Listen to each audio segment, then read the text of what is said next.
నమస్తే సార్. శ్రీమాత్రే నమః.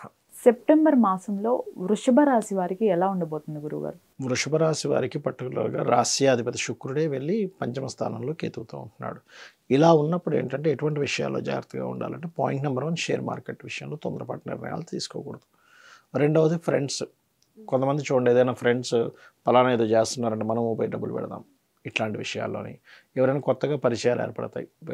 ప్రేమ విషయంలో కావచ్చు, ఇట్లాంటి విషయాల్లో లవ్, క్రియేటివిటీ రిలేటెడ్, ఒక్కొక్కసారి ఆటో ఇమ్యూనిటీ డిజార్డర్ ఉంటుంది కొంతమందికి. అలాంటివి ఏవైనా ఉంటే ఈ శుక్రుడు 19వ తేదీ వరకు ఉంటున్నాడు కాబట్టి ఈ నెలలో ఈ జాగ్రత్త తీసుకోవాలి. పర్టికులర్గా ఈ జాగ్రత్తలు మెయిన్గా తీసుకోవాలి. వీరికి ఫినాన్షియల్ కండిషన్ ఎలా ఉండబోతుంది సార్? ఒకటేంటంటేనండి, వీళ్ళకి రెండవ అధిపతి 3లో ఉన్నాడు, అందులో ఎటువంటి డౌట్ లేదు. ఎప్పుడైనా సెకండ్ లార్డ్ థర్డ్ హౌస్లో ఉన్నప్పుడు మధ్యవర్తిత్వం ద్వారా డబ్బులు వస్తాయి. అంటే మీడియేటింగ్ చేయడం ద్వారా, ఇప్పుడు ల్యాండ్ అనో ఏదో ప్రోడక్ట్ మీడియేటింగ్ మార్కెటింగ్ చేస్తుంటారు కదా, వీటి వల్ల వస్తుంది. అయితే వీళ్ళు ఈ రవి 4వ స్థానంలో ఉన్నందుకు ఏదైనా ప్రాపర్టీస్ తీసుకోవడము ఇట్లాంటివి కూడా జరుగుతాయి ఫైనాన్స్ కండిషన్ వల్ల. కాకపోతే వీళ్ళు ఏదైనా ప్రాపర్టీ తీసుకున్నప్పుడు చూసి తీసుకోవాలి. ఎందుకంటే ఇక్కడ రవి ప్రాపర్టీ కారకుడు 4లో ఉన్నాడు, 17వ తేదీ వరకు అక్కడ ఉంటాడు సెప్టెంబర్లో. కానీ 17వ తేదీ తర్వాత కేతు దగ్గరికి వెళ్తాడు. అంటే 4 గంట వస్తువు, ఈ వస్తువు కారకుడు ఎవరైతే రవి కేతువు దగ్గరికి వెళ్తున్నాడో, నీచబడ్డ శుక్రుడి దగ్గరికి వెళ్తున్నాడో, మీరు తీసుకునే ప్రోడక్ట్ ఏదైతే ఉందో చాలా జాగ్రత్తగా చూసుకొని తీసుకోవాలని చెప్తుంది. అలాగే వీరికి ప్రాపర్టీస్ తీసుకునే విషయంలో కానివ్వండి, అమ్మే విషయంలో, అలానే ఎడ్యుకేషన్ పరంగా ఎలా ఉండబోతుంది అంటారు? ఎడ్యుకేషన్ విషయంలో కూడా జాగ్రత్తగానే ఉండాలండి. ఎందుకంటే ఇక్కడ 4th లార్డ్ అంటే 4th హౌస్ అంటే ఏమేమి వస్తాయి అందులో అంటే మనకి ఎడ్యుకేషను అండ్ వస్తువులు, మదరు, ఈ ఈ ఈ అంశాలన్నింటిలోనే జాగ్రత్తగానే ఉండాలి. అంటే ఏమవుతుందంటే ఎవరో ఫ్రెండ్కి మనం ఏదో ల్యాండ్ ఇప్పిస్తాం, ఫ్రెండ్షిప్స్ చెడిపోతాయి. ఎందుకంటే శుక్రుడు నీచబడ్డాడు కదా. అందుకని ఈ ఈ విషయాల్లో చాలా కేర్గా ఉండాలి. వీళ్ళు కొనుక్కున్నా, వీళ్ళ పిల్లల కోసం ఇప్పించినా, లేకపోతే ఎవరైనా ఫ్రెండ్స్కి ఇప్పిస్తున్నా ల్యాండ్ పర్టికులర్గా జాగ్రత్తగా ఉండాలి. బట్ 4వ స్థానంలో రవి ఉన్నందుకు ఎక్స్ట్రా బెనిఫిట్ ఏంటి అంటే, కొంతమందికి చూడండి గవర్నమెంట్ జాబ్స్లో ఉండేటువంటి వారికి వాళ్ళ కోసం అని కొన్ని గవర్నమెంట్ కొన్ని ఇస్తూ ఉంటుంది సదుపాయాలు. అటువంటివి ఏమైనా వీళ్ళకి వచ్చే ఛాన్సెస్ ఎక్కువగా ఉంటాయి. వీరికి మ్యారేజ్కి సంబంధించి ఎటువంటి ఫలితాలు ఉండబోతున్నాయండి? వివాహం విషయంలోనంటేనండి ఇక్కడ పర్టికులర్గా చూసుకుంటే సప్తమాధిపతి 2లో ఉన్నాడు వీళ్ళకి.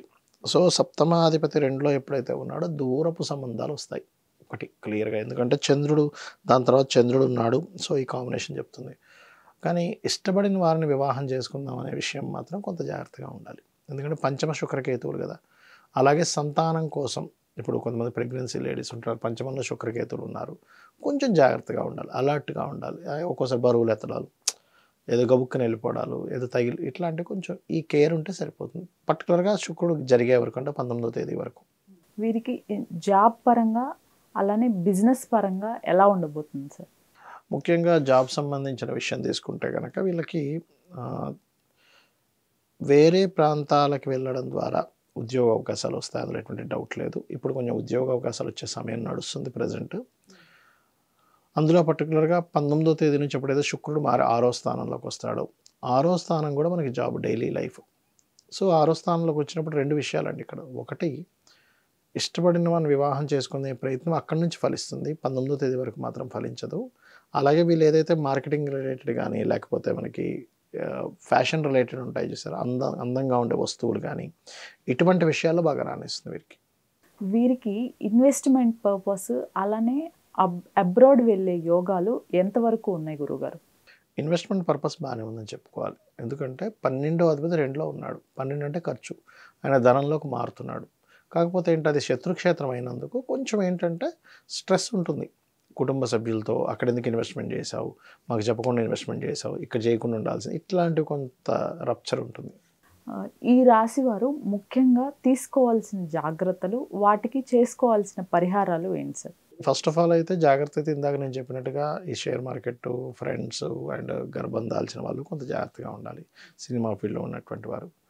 అలాగే ఇక్కడ ఈ పంచమంలో ఉన్నందుకు శుక్రకేతువులు పర్టికులర్గా నవగ్రహాల్లో శుక్రకేతు గ్రహాల దగ్గర దీపారాధన చేస్తూ ఓం లక్ష్మీ గణపతి ఏ నమః అనే నామస్మరణ చేస్తూ ఉండాలి, బాగుంటుంది.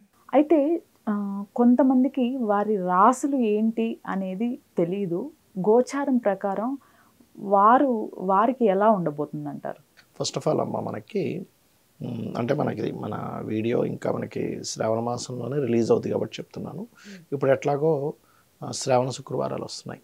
శుక్రవారాలు చేసేటప్పుడు ఫస్ట్ ఆఫ్ ఆల్ శ్రావణ మాసంలో మనం అమ్మవారి పూజ చేసేటప్పుడు అమ్మవారి అష్టోత్తరాలకు అర్థం తెలుసుకోవాలి ఎప్పుడు కూడా. ఆ అర్థం తెలుసుకొని చేస్తారు అమ్మవారు ఇంత గొప్పదాని అర్థం అవుతుంటుంది. సో అమ్మవారు ఏంటంటే లక్ష్మి, అన్ని లక్ష్ములు, సంతాన లక్ష్మి, సౌభాగ్యలక్ష్మి అన్నీ. శ్రావణ మాసం ఎందుకు ఏర్పడుతుంది మనకి? సర్వసాధారణంగా శ్రవణ నక్షత్రంలో పౌర్ణమి జరుగుతుంది కాబట్టి శ్రావణ మాసం. ఆ శ్రవణ నక్షత్రం ఎక్కడ ఉంటుంది? కర్మకారక రాశి అయినటువంటి మకర రాశిలో ఉంటుంది.